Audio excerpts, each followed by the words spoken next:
y bienvenidos. Hello and welcome. Me llamo Sunny. My name is Sunny. Vamos a aprender español. Let's learn Spanish, and today we will learn how to express anger in Spanish language. And first of all, in order to be able to express anger in Spanish, let's have a look at certain adjectives which precisely express the degree of anger that we have. For example, if we are annoyed or upset, little irritated over something, we can say molesto for masculine and molesta for feminine. Because always when we have O in the end, it's the masculine form, and if we have A or la A in the end, it's the feminine form. So molesto or molesta for annoyed. Now let's increase the intensity of anger, and let's say if we are really angry, you can say enfadado for masculine and enfadada for feminine. You can also say enojado as masculine and enojada for feminine to express angry. Okay, now suppose that I'm fuming in anger and I'm actually furious, so the adjective would be furioso for masculine and furiosa for feminine.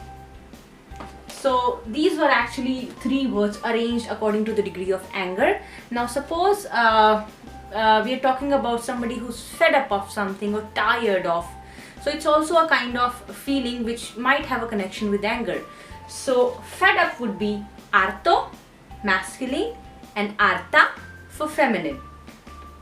So harto and harta. Now we are done with the adjectives, but certainly it is not sufficient to be able to completely express the anger because we need the complete sentence. So let's head on towards making the sentence, the complete sentence, if you want to express the anger in Spanish language. First of all, verb estar. Verb estar means to be. Actually in Spanish language there are two verbs that express to be. One is estar, another one ser, but in this case there is no confusion whether to use ser or estar. We will use estar because estar is used with temporary things, and mood like anger is actually something temporary. So we would use verb estar, and I am is estoy. So something like I plus verb estar would be estoy. Okay. Next word is porque. Porque is because. So let's have the first word which we did. It was annoyed, and annoyed is molesto or molesta. So we will do the examples according to the masculine form. In the case of feminine form, we just need to make molesta in place of molesto. So for example, if I say I am upset because I have bad grades, in Spanish it would be estoy molesto, that means I'm upset. ¿Por qué? Because tengo malas calificaciones. Tengo is I have, it comes from verb tener, which means to have. I have would be tengo. Malas calificaciones would be bad grades. So it's estoy molesto porque tengo malas calificaciones.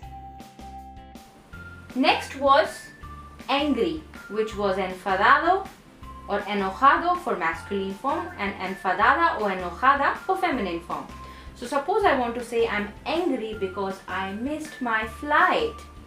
You could say estoy enfadado o enojado porque perdí mi vuelo. Perdí comes from verb perder, and vuelo of course is flight. So estoy enfadado porque perdí mi vuelo. Next was furious, and it was furioso or furiosa. So if I say I'm furious because you broke my mobile phone, for example, I can say estoy furioso porque rompiste mi teléfono celular, or you can say móvil. Estoy furioso, I'm furious porque, because rompiste, it comes from verb romper. You broke would be rompiste. Estoy furioso porque rompiste mi teléfono celular, o estoy furioso porque rompiste mi móvil. Next was fed up, which was harto or harta. So for example, I want to say I am fed up of your excuses. I can say estoy harto de tus excusas. Estoy harto de tus excusas. De is actually a preposition which means something like from or of English language, or we can say it is used to indicate the origin of something, but we cannot say that it is exactly from or of English language. So please don't try to imagine that it is 100% equal to from or of English language. Excusas, excuses. Now let's do some expressions which would help you to express yourself precisely when you are angry. Okay, so first of them is when you want to say shut up. Okay, so when you want to say shut up, you would say cállate. But be cautious while using this word cállate because it is certainly a bit informal. You would say exactly in a way how shut up is informal.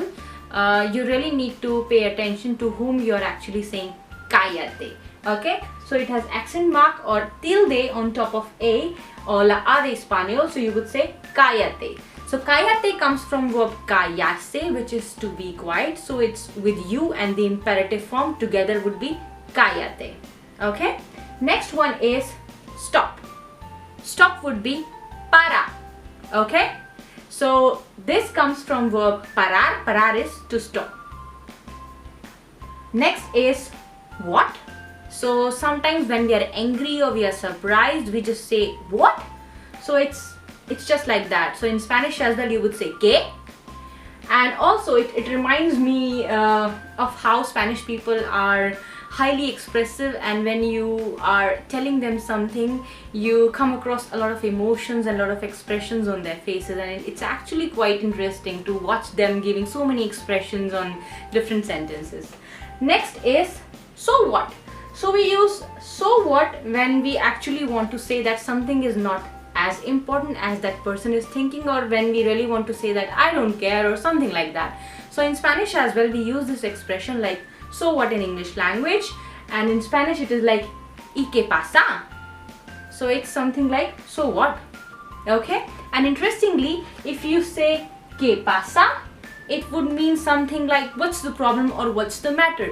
So for example, you are going somewhere and you see somebody crying, you would go to that person and you would say ¿qué pasa? That means what's the problem, what's the matter. Okay, so ¿y qué pasa? and ¿qué pasa? are different. Okay, next is if you want to say it's none of your business. Okay, so when you want to say it's none of your business, you can say no es de tu incumbencia. Actually, incumbencia is something like responsibility or a matter of concern. Over here, this entire thing precisely means it's none of your business. So it would be no es de tu incumbencia. I hope that you found the video helpful. Any query or suggestion will be more than welcomed in the comment box. And please don't forget to like, comment, share, subscribe and help me grow as a YouTuber. I'll keep posting such videos frequently. Thank you and keep studying Spanish.